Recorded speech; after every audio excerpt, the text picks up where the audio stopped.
सभी शिक्षक साथियों को मेरा प्रणाम और पीएफएमएस के इस नए टॉपिक में आपका पुनः स्वागत है। साथियों, आज हम कैश बुक अपनी एजेंसी की मेंटेन करना सीखेंगे और किस तरह से हमने उसमें एंट्रीज करनी है according to the accounting rules और पीएफएमएस के रूल्स के आधार पर। तो आज की वीडियो बहुत इंपॉर्टेंट होने वाली है।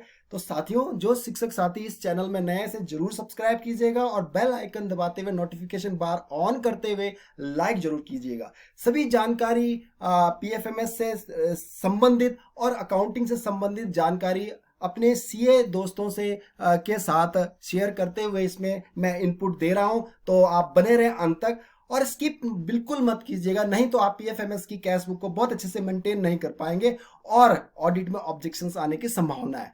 तो हम सबसे आगे पहले चलते हैं। कुछ आपकी क्वेरीज होंगी तो उनका समाधान भी मैं कर देता हूं कि एसएनए द्वारा जारी की गई लिमिट की धनराशि क्या कंपोनेंट वाइज आपकी पासबुक में प्रिंट आउट उसका आपको दिखाई देगा? तो इसका उत्तर है नहीं। क्यों नहीं दिखाई देगा? क्योंकि जो आपकी एसएनए द्वारा जारी लिमिट है वो एक वर्चुअल लिमिट है, ड्राइंग लिमिट है, लेकिन वो एक्चुअल आप तब आपकी लिमिट आपके पासबुक में एंट्री होगी जब आप उसे खर्च करेंगे। दूसरी की पीएफएमएस कैश बुक बनाते हुए पहले खर्च की गई राशि और बाद में प्राप्त धनराशि को क्यों दर्शाया जाता है, इसकी मैं वीडियो ऑलरेडी बना चुका हूं, इसका मैं लिंक डिस्क्रिप्शन बॉक्स में दे दूंगा। यदि संस्था अध्यक्ष ने अपने या सहायक अध्यापक या विद्यालय प्रबंधन समिति के अध्यक्ष के खाते में पीएफएमएस द्वारा राशि की पीपीए जनरेट करते हुए उनकी खासी राशि क्या करी है, उनके खाते में ट्रांसफर की है, क्या वह कैश बुक में उसे कहां दर्शाना है? क्या वह कैश इन हैंड आएगा या पासबुक या कैश बुक में हम उसको दर्शाएंगे तो कहां दर्शाएंगे? तो ये भी आपकी क्वेरीज हो सकती हैं। तो यह किसी धनराशि को पेटी कैश के रूप में कितनी धनराशि आप दर्शा सकते हैं और पेटी कैश को कैश बुक में आपने कैसे दर्शाना है, ये भी क्वेरीज आपकी हो सकती हैं। दूसरा कि जेडबीए जो जीरो बैलेंस सब्सिडी अकाउंट है कि पासबुक में बैंक द्वारा एंट्री प्राप्त नहीं हुई है तो भी क्या आप पीएफएमएस में कैश बुक मेंटेन कर सकते हैं? तो इसका मैं आंसर दूंगा हाँ, हम कर सकते हैं, लेकिन हमें डॉक्यूमेंट्स के लिए ऑडिट के टाइम पे पासबुक को भी अपने साथ रखना होगा। तो एक एक करके हम जानकारी आपको बिल्कुल लाइव डेमो और विद एग्जांपल आपको देने जा रहा हूं। सबसे पहले हम एक पासबुक को देख लें जो कि आपकी जीरो बैलेंस सब्सिडी अकाउंट की पासबुक है। आप इसमें देख पाएंगे, इसे जूम करके आप देखेंगे तो कहीं पर भी आपकी अमाउंट कंपोनेंट वाइज अमाउंट आपको नहीं दिखाई देगी। वो जो कंपोनेंट वाइज आपको ड्राइंग लिमिट तय की गई थी वो आपके जो अपने डिस्ट्रिक्ट के आपके स्टेट के डिस्ट्रिक्ट में आपको मिले होंगे प्रपत्र, उन्हें आप प्रिंट आउट निकाल के गार्ड फाइल में सीक्वेंस वाइज रख लेंगे। लेकिन कैश बुक बनाते हुए हम उनकी डेट को मेंशन उसी तरह करेंगे जिस तरह की हमारी पासबुक में एंट्रीज आई है और पीपी हमने जिस तरह से जनरेट की है। हम आगे बढ़ते हैं तो थोड़ा सा हम और देख लेते हैं कि हमने क्या क्या डॉक्यूमेंट्स हमारे पास, क्योंकि हमने पीपीए जनरेट करी होगी तो सबसे ऊपर जो होगी पीपीए नंबर होगी। यदि हमने बल्क कस्टमाइज किया, अलग अलग को पेमेंट किया, तो इनके जो पीएफएमएस ट्रांजैक्शन आईडी जो बैंक द्वारा इशू होती है इनको भी ध्यान में रखेंगे, क्योंकि हम जब यहाँ पर इन लोगों को ट्रांजेक्शन कर रहे होंगे वेंडर्स को, तो हम पीएफएमएस ट्रांजेक्शन आईडीज को डालेंगे बल्क कस्टमाइज में। और सिंगल अगर किसी के लिए पीपीए जनरेट किया तो उसमें आप प्रिंट पेमेंट एडवाइस नंबर ही डाल लेंगे, इतना ही बहुत है। तो हम चलते हैं आगे, वीडियो लंबा हो सकता है लेकिन आप धैर्य बनाए रखें और हर चीज को समझें कि हमने करना है तो करना कैसे है। तो हम चलते हैं डेमो शीट की ओर। तो मैं आ चुका हूं फरवरी की कैश बुक मेंटेन करने की पोजीशंस में। तो देखिए, सबसे पहले इन्हें मैं जीरो कर देता हूं, ये दोनों को मैं जीरो कर लेता हूं फिलहाल के लिए। ध्यान से देखिए, मैंने पीपीए जनरेट की और खेल सामग्री क्रय की स्पोर्ट्स से जिसके कि पीएफएमएस आईडी। देखिए, मैंने बल्क कस्टमाइज में दो पीपीए, एक ही पीपीए में दो बल्क कस्टमाइज किए, तो यहाँ पर पीएफएमएस आईडीज आएगी। ये नंबर आ गया आपका जो मैंने अभी बताया था और इसमें भी दूसरा नंबर आ जाएगा।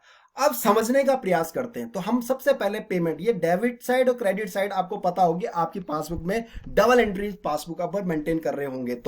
तो हमने खेल सामग्री 10,000 रुपए की क्रय की और उसके बाद गमले पौधे इको क्लब से 5,000 का ये खर्च कर दिया। और उसके बाद हम तीसरी कंडीशंस में गए, कंपोजिट ग्रांड जो कि पूर्व में खर्च गई राशि का समायोजन मिस्टर अतुल, कोई अतुल है, टीचर है, या वो सहायक अध्यापक हो सकता है, या प्रबंधन समिति के अध्यक्ष हो सकते हैं, या वह खुद ही प्रधानाध्यापक हो सकते हैं, उनको दे दिया और उनको पीपीए जनरेट करके 5,000 रुपए क्रेडिट उनके खाते में कर दी और 12 तारीख को खाते में करी। और 13 तारीख को उन महाशय ने, अतुल ने दीवार पेंट करने की मजदूरी का भुगतान 3,000 कर दिया और स्कूल रजिस्टर चौक इत्यादि का जो उन्होंने पहले खर्चा किया था उसका बिल यहाँ 2,000 उनको कैश पेमेंट कर दी फरवरी माह में पीपीए जनरेट होने के बाद अपने खाते में आने के बाद।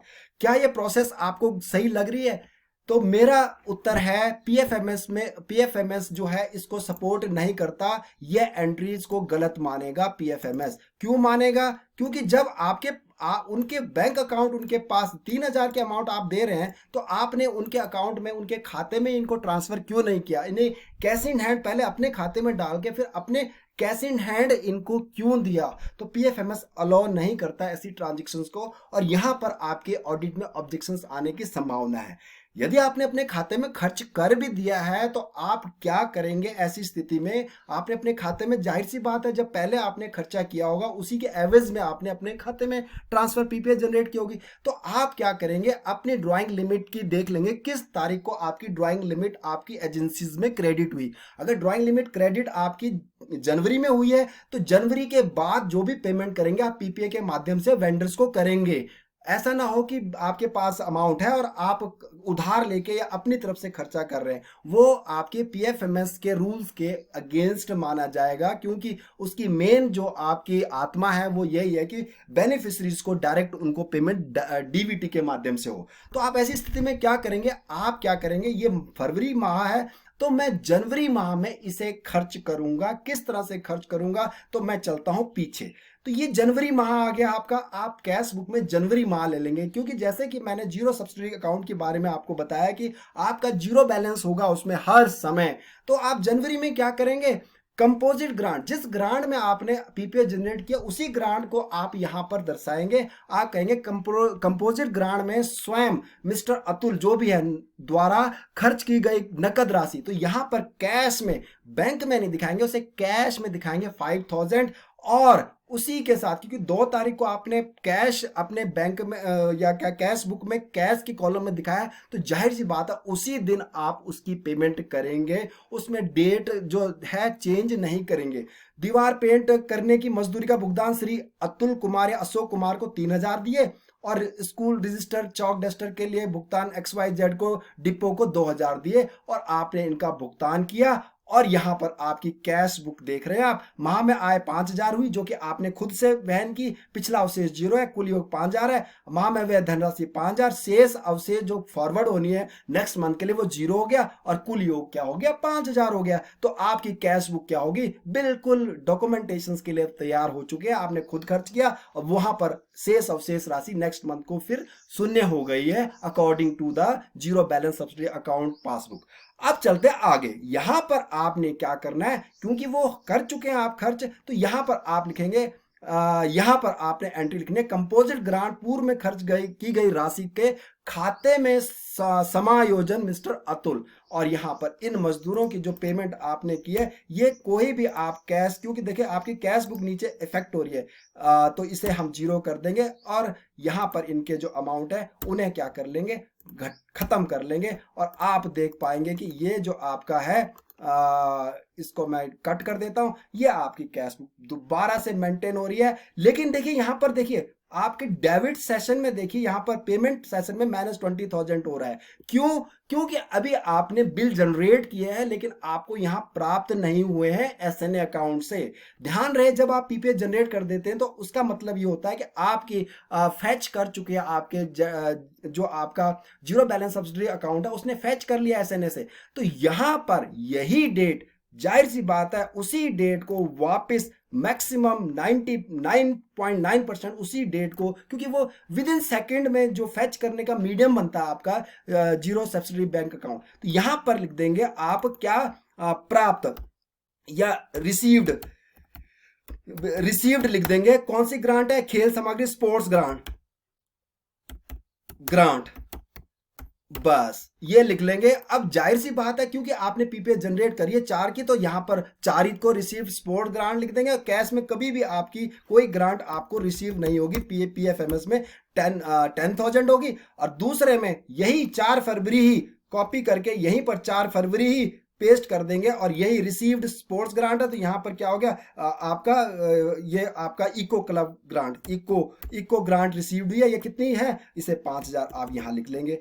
तो बिल्कुल पहले डेबिट फिर क्रेडिट। अब ये ग्रांट है, कंपोजिट ग्रांट है, ये आपका 12 फरवरी है, तो 12 फरवरी को यहां से उठाएंगे कॉपी और यहां कर देंगे पेस्ट, और यहां पर कर देंगे पेस्ट, और यहां पर आप क्या लिख देंगे, कंपोजिट ग्रांट। आपने ये लिख दी कंपोजिट सीजी, और यहां पर कितने 5000। अब आप बैलेंस शीट देखेंगे अपनी, तो देखिए आप बैलेंस शीट आपकी बिल्कुल क्लियर हो चुकी है। आप देख पा रहे होंगे बैलेंस शीट, माह में आय 20,000, पिछला शेष 0, कुल योग 20,000, माह में व्यय धनराशि 20,000, अब अगला शेष जो कैरी फॉरवर्ड होगा 0, और कुल योग 20,000।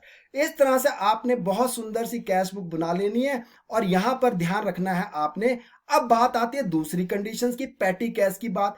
अब एक बात और ध्यान में, आपने 31 को आपने माना 5,000 की क्या करी, पीपीए जनरेट कर दी, लेकिन आपकी जो पासबुक में 2 या 3 अप्रैल को वो दिखा रहा है, तो आप इसमें चिंता ना करें। आप कैश बुक में एक नोट लिख दें ऊपर, क्योंकि वो जो आपका ड्राइंग लिमिट जो आपकी वापस आ रही है, पहले डेबिट होने के बाद फिर क्रेडिट हो रही है, उसमें आपकी कैश बुक आगे नेक्स्ट सेशन में नहीं जाएगी, क्योंकि वहीं पर आपने 0 कर देने। 31 के आप छोटा सा एक नोट लिख देंगे, अप्रैल 2 तारीख को ये जो अमाउंट है, ये जो मैं दिखा रहा हूं यहां पर, ये अमाउंट, ये जो अमाउंट है यहां पर डाल दीजिए, कौन सी ग्रांट का अमाउंट है वहां पर डाल के आप लिख देंगे, एक नोट लिख देंगे कि क्योंकि उसने एसएनए से आपके उसमें क्रेडिट हो ही जाएगा, नहीं तो नई पासबुक में कहीं उसको आप क्रेडिट पिछला शेष नहीं दिखाएंगे, और फिर अप्रैल में शेष नहीं करेंगे। इस बात का आप ध्यान रखेंगे।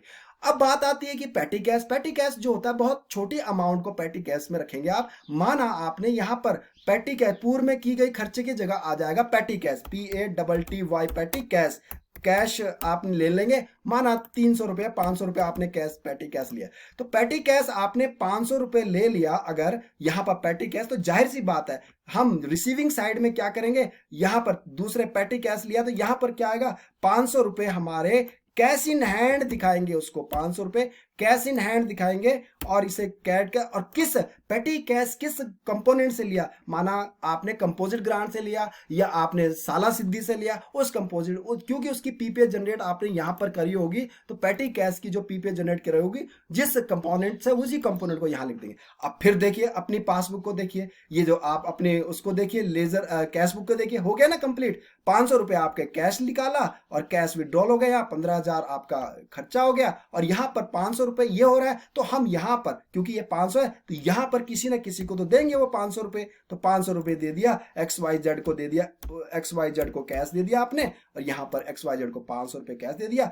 यहां पर कैश दे दिया। जैसे आप कैश दे देंगे यहां पर 500 रुपये, ये 500 रुपये हो गया, तो यहां से आपका 500 रुपये, यहां पर 15,000 हो गया। यहां पर क्या दिखा रहा है, अवशेष राशि क्या दिखा रहा है, 2 मिनट इसको क्लियर कर देता हूं मैं। ये 500 रुपये आपने कैश निकाला यहां पर, तो कैश में 500 रुपये आ गया, और खर्चे में 500, 1550 आ गया, 500 खर्चा आ गया, तो हमारा जो कैश इन हैंड चला गया वो कितना चला गया, 0 चला गया। देखते हैं इसको कैसे होता है ये करके। इस तरह से फॉर्मूले में छोटी सी दिक्कत थी। अब देखिए, आप देख पा रहे हैं, तो ये आपका बिल्कुल कैश बुक क्या हो रही है, मेंटेन हो रही है, और यहां पर आप वाउचर नंबर उस व्यक्ति का डाल देंगे, और पेटी कैश में जो आपने डाला वो आपकी पीपीए नंबर हो जाएगी। आशा करता हूं कि आपको अच्छे से समझ आया होगा। अब आप अपनी कैश बुक बनाना शुरू कर दीजिएगा, और जितने आपकी डॉक्यूमेंट्स आपके स्टेट से मिले हैं, कौन कौन से आपकी ग्रांट्स कब कब कंपोनेंट्स कब कब आपके क्या हुए हैं, ड्राइंग लिमिट तय हुई है, उनके आप क्या कर लेंगे, प्रिंट आउट निकालते हुए अपने क्या कर लेंगे, गार्ड फाइल में समायोजित कर लेंगे। Thanks and have a nice day.